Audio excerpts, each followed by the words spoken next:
हम आपके जो सवाल होते हैं उनका जवाब देते हैं ताकि आपके जो डाउट है रिलेटेड टू योर सीयूईटी या डोमेन वो सभी आपके एग्जाम से पहले ही क्लियर हो सके।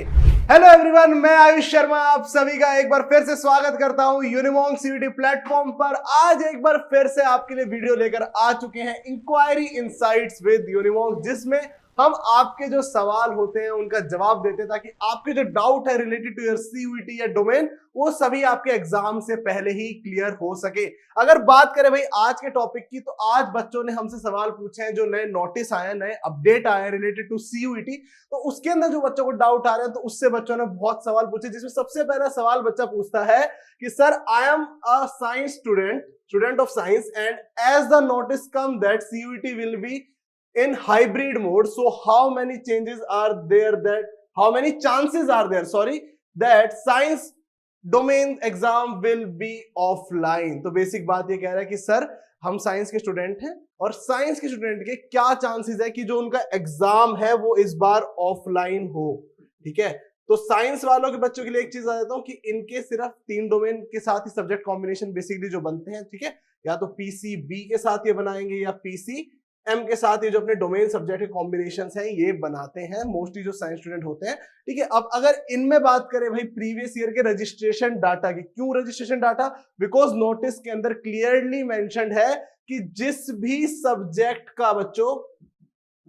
ठीक है, जो रजिस्ट्रेशन परसेंटेज है वो ज्यादा होगा तो चांसेस हैं कि वो सब्जेक्ट का जो पेपर है, उस डोमेन का जो आपका एग्जाम है वो क्या होगा बच्चों, आपका ऑफलाइन मोड के अंदर होगा, यानी कि ओएमआर शीट्स के ऊपर होगा। तो अगर प्रीवियस ईयर की बात करें तो साइंस स्टूडेंट्स के अंदर जो बायोलॉजी का पेपर है उसके अगर रजिस्ट्रेशंस की बात करें, लास्ट ईयर भाई बायोलॉजी डोमेन से कितने बच्चों ने पेपर दिया था, तो ये डाटा अराउंड 2.5 to 3 लाख के करीब आता है। ठीक है, अगर पिछले साल के टोटल रजिस्ट्रेशन अगर आप देखो तो पिछले साल के टोटल रजिस्ट्रेशन थे 28 लाख, जिसके अंदर से जो फुलफिल हुए थे वो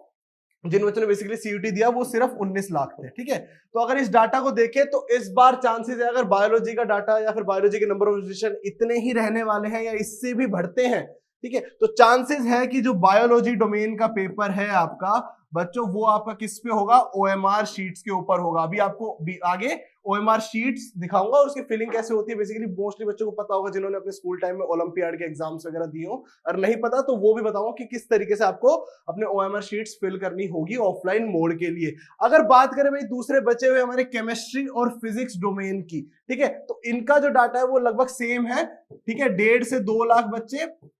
सेम इन्हीं के लिए रहने वाले हैं। ठीक है, 1.5 से 2 लाख बच्चे केमिस्ट्री और आपके फिजिक्स के लिए, तो इनके चांसेस आप मान के चलो भाई 50-50 है। इफ सपोज आपके पास कोई सेंटर नहीं है, आपके जो एरिया में कंप्यूटर सेंटर नहीं है, कम है, बट आपकी जो रजिस्ट्रेशन है फिजिक्स और केमिस्ट्री की वो ज्यादा है, तो यहां पर भी आपके 50% चांसेस हो जाते हैं कि आपके जो फिजिक्स और केमिस्ट्री के पेपर भी हैं वो ओएमआर शीट पे हो आधी जगहों पे, और आधी जगहों पे आपके सीबीटी मोड यानी कि कंप्यूटर बेस्ड टेस्ट हो। ये चीज बच्चों बस इतनी कंफर्म की गई है कि जितना ज्यादा नंबर ऑफ रजिस्ट्रेशन होगा किसी भी डोमेन का, उसका पेपर ओएमआर पे होगा। तो साइंस वाले बच्चों के मोस्टली डाउट क्लियर हो गए कि बायोलॉजी वाले बच्चे भाई तैयार रहे, उनको अपना पेपर ओएमआर शीट यानी कि ऑफलाइन मोड में भी देना पड़ सकता है। और फिजिक्स और केमिस्ट्री का पेपर 50-50% चांसेस है कि आपका सीबीटी मोड में भी हो सकता है, आधे एरियाज में जहां पे कंप्यूटर सेंटर अवेलेबल है, या फिर ओएमआर शीट्स में भी करवाया जाता है। अगर किसी एरिया में इस बार मान लो साइंस के बच्चे ज्यादा, नंबर ऑफ रजिस्ट्रेशन ज्यादा होते हैं, तो फिजिक्स और केमिस्ट्री में 50-50% चांस रहने वाला है। अब एक और चीज बच्चे यहां से डाउट लेंगे, सर भाई हाइब्रिड मोड के अंदर है, ऑफलाइन पेपर हो रहा है, तो क्या रजिस्ट्रेशन भी ऑफलाइन है? नहीं, आपके जितने भी रजिस्ट्रेशन है, फॉर्म फिलिंग वगैरह सब कुछ आपका ऑनलाइन रहने वाला है। सिर्फ आपका जो पेपर होगा वो हाइब्रिड मोड में है, ओएमआर पे भी और साथ ही साथ आपका सीबीटी मोड पर भी रहने वाला है। अब आगे बच्चों आपकी भाई ओएमआर शीट अगर बात करूं तो कुछ इस तरीके की आपको ओएमआर शीट देखने को मिलेगी अगर आप ऑफलाइन एग्जाम के लिए जाते हैं, जहां पे आपको अपने क्वेश्चन पेपर में से क्वेश्चन पढ़ना है, उसके चारों ऑप्शंस आपको देखने हैं और जो भी आपको ठीक लगे उस ऑप्शन को आपको सिंपली क्या करना है, सर्कल करना है। ठीक है, इसको कंप्लीटली फिल करना है, ब्लैक पेन या पेंसिल जो भी होगा वो आपको वहीं एनटी के द्वारा प्रोवाइड करवाया जाएगा, और इस तरीके से बच्चों को क्या करनी है, अपनी जो ओएमआर शीट है अपने आंसर से फिल करनी होगी। ठीक है, चलो अब चलते हैं भाई हमारे आज के नेक्स्ट और लास्ट क्वेश्चन के ऊपर। Sir how many domain subject we can choose among the 6 paper selection given by the NTA. बिल्कुल बच्चों के बहुत ज्यादा डाउट है, ये एक ही नहीं बहुत सारे बच्चों के डाउट अब होंगे कि भाई पेपर सिलेक्शन सिर्फ 6 ही कर दिया, ठीक है, इसका नंबर फिक्स कर दिया कि आप सिर्फ 6 ही पेपर सिलेक्ट कर सकते हैं अपने सीयूटी एग्जाम के लिए, ठीक है। तो यहां पे अगर आपने नोटिस अच्छे से पढ़ा हो, आपने मेरी वीडियो अच्छे से देखी हो, तो आपको पता होगा कि आपको 2 लैंग्वेज इस कॉम्बिनेशन के अंदर बता रहा हूं, 3 डोमेन और एक बच्चों आपको जीटी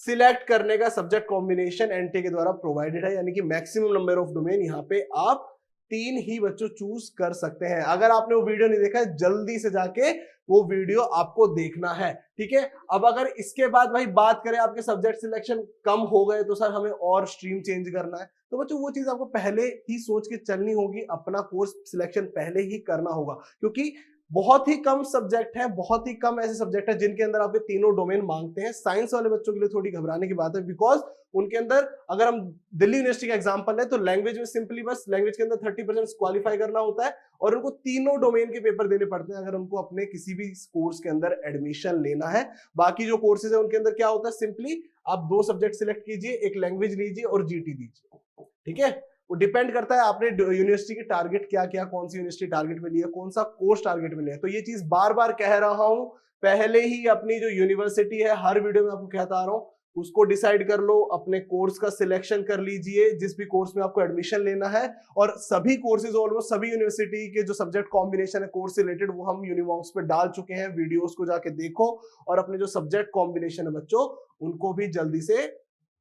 नोट कर लीजिए ताकि आपको रजिस्ट्रेशन के टाइम पे कोई भी दिक्कत ना है। और सबसे इंपॉर्टेंट चीज इन दी एंड जो मैं बताऊंगा, अपने जो डॉक्यूमेंट्स हैं बच्चों, ठीक है, इनको अप टू डेट रखना है और इनको आपको अपने साथ मौजूद रखना है जब आप रजिस्ट्रेशन करवाने के लिए जाएंगे, यानी कि कब, 19 फेब को, ठीक है बच्चों। ये सारी डिटेल्स थी, आपके क्वेश्चंस का आंसर था। होप आपको वीडियो पसंद आई होगी। वीडियो पसंद आई है, वीडियो क्या करना है, लाइक करना है। अगर इसके अलावा भी आपकी कोई क्वेरी रह गई है तो जल्दी से मुझे कमेंट सेक्शन के अंदर बताओ और अपने सभी दोस्तों के साथ वीडियो को शेयर करना मत भूलना ताकि उनकी कोई इंफॉर्मेशन छूट ना जाए। और ऐसे ही मजेदार वीडियोस के लिए subscribe to Univox. Thank you so much.